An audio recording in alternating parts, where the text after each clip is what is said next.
Assalamualaikum warahmatullahi wabarakatuh. Saya tahu daftar pertama ditaruh terakhir. Karena sesuai dengan kehijauan katanya Pak Jokowi waktu sidang kemarin, Pak, hijau memberikan ketentraman, ketenangan. Itulah partai PKB. Penentu pemimpin bangsa ke depan.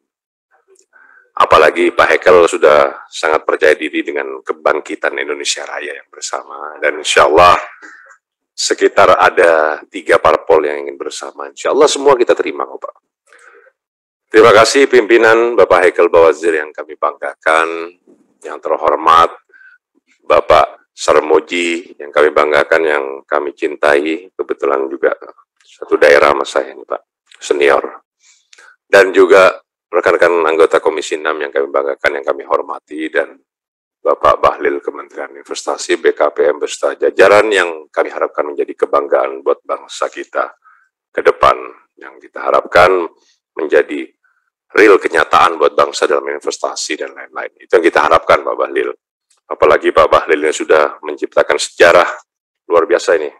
Di triwulan keempat tahun 2021, di luar Jawa masih lebih besar ya dibandingkan di investasi dibandingkan dengan di Jawa. Nah, itu yang kita harapkan menjadi catatan ke depan Pak Bahlil ya. Nah, jangan sampai Pak Bahlil kalah nanti. Gitu.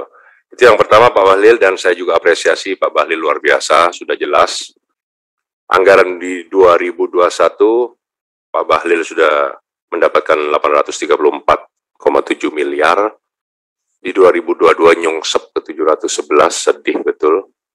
Tetapi luar biasa lobby-lobby pagu indikatif yang diberikan 646 di 2023 bisa meningkat menjadi 1,97. Kasih kepuk tangan dong buat Pak Bahlil ini dulu. Ya. Luar biasa, otomatis sinergisitas ke Komisi 6 akan lebih meningkat, Ketua. Karena sudah berhasil luar biasa itu. Meningkatnya signifikan luar biasa. Terima kasih Pak Bahlil. Itu yang kami harapkan dari tadi Pak Haris sudah berharap betul itu supaya bisa bermanfaat ke depan nanti. Pak Bahlil, yang kedua saya berharap proses NIB, nomor induk berusaha, itu sekarang ada di Pak Bahlil di Kementerian Investasi. Kalau dulu kita di Kementerian Koperasi UKM melakukan sosialisasi, BIMTEK, langsung mengeluarkan NIB dalam satu arah. Nah, entahlah, sekarang memang sudah takdirnya rezekinya Pak Bahlil karena memang ini berhubungan dengan investasi atau bagaimana, jadi sekarang ada di Kementerian Investasi BKPM, paling tidak kita dibantu. Karena apa? Proses OSS di daerah itu tidak mudah, Pak. Ini terbukti. Binaan dari rumah BUMN aja, saya cek kemarin di dapil saya. Kalau kita kan turun langsung, Pak, melihat. Dari 1.400 yang OSS-nya berhasil baru 300. Ya kan? Sehingga jaminan kepercayaan, kredibilitas, legalitas dia untuk proses KUR dan lain-lain itu banyak kendala kalau tidak NIB. Nah itu otomatis kemarin Pak Bahlil sudah bagus, saya lihat turun membagikan NIB, itu suatu surga bagi UMKM kita di daerah. Yang dari ultramikro ingin berusaha naik menjadi mikro, yang dari mikro ingin berusaha menjadi kecil, yang dari kecil ingin berusaha menjadi menengah, yang menengah ingin maju menjadi kewirausahaan. Kewirausahaan ingin menjadikan domestik, perdagangan, setelah itu menjadikan ekspor. Itu yang diharapkan oleh masyarakat, ya kan? Otomatis proses-proses legalitas ini perlu dikawal. Ada juga proses macam-macam tentang SNI, tentang sekarang yang terbaru lagi HACCP ya Pak ya. Itu tidak mudah itu masyarakat itu mengurusnya. HACCP itu ternyata ada di bawah lembaga BSN kalau nggak salah. Itu ternyata hubungannya sama kita juga. Itu kita harapkan nanti Pak Bahlil, tolong kita di dapil paling tidak nanti konstituen banyak masyarakat untuk proses dari NIB itu dibantu. Paling tidak nanti itu kita jembatanilah, kita fasilitasi melalui Kementerian Investasi karena kesulitan mereka OSS itu di sana. Nah itu kita minta tolong, itu menjadi catatan. Yang ketiga Pak Bahlil, kami ingin tahu seberapa besar tenaga kerja, ini yang terpenting. Tenaga kerja kita dari peningkatan angka investasi asing di Indonesia sejak 2021 hingga pertengahan sekarang 2022. Kenapa hal ini perlu kami pertanyakan? Sebab perlu ada kejelasan antara hasil investasi dengan penyerapan tenaga kerja kita lokal, ya kan, banyak isu lah kita dengar bersama, tidak perlu kita bahas, Pak Bahlil. Nah, itu yang perlu menjadi gambaran kita investasi ke depan, jangan sampai tenaga kerja lokal kita tersingkirkan, ya kan, investasi kita besar-besaran, ya kan, tenaga kerja kita tidak terpikirkan. Kalau di data ini terdata, investasi kuartal 2 2002 mencapai 302 triliun. Naik memang dibandingkan 2021 ya, mencapai 223 triliun.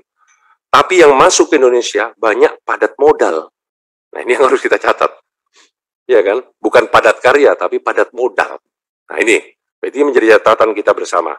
Total serapan tenaga kerja di 320 ribu tenaga kerja di Indonesia pada kuartal 2, naiknya 8 ribuan lah naiknya itu, Pak.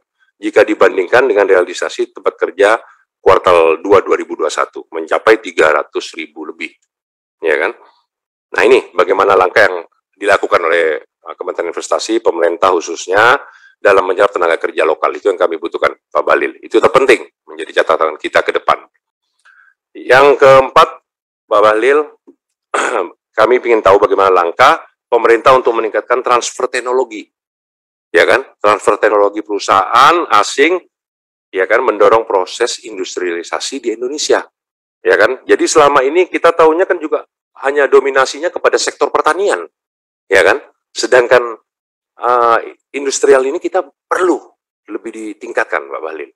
Tolong, itu serapan dari investasi asing ini, bagaimana juga teknologi asing ini bisa diterima kita, ya kan, sehingga apa yang disampaikan tadi Pak Bahlil, ekspor kita benar-benar tercipta.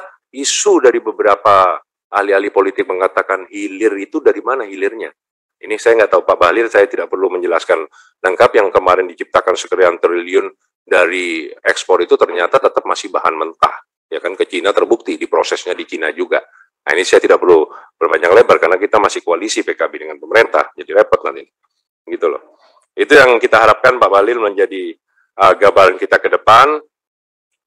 Jadi kita jangan sampai kalah dengan mekanisme pasar, tapi kita harus menciptakan pasar kita dari hulu ke hilir itu benar-benar terjadi. Proses di sini minimal setengah jadi, baru kita kirim keluar. Itu yang kita harapkan, Pak.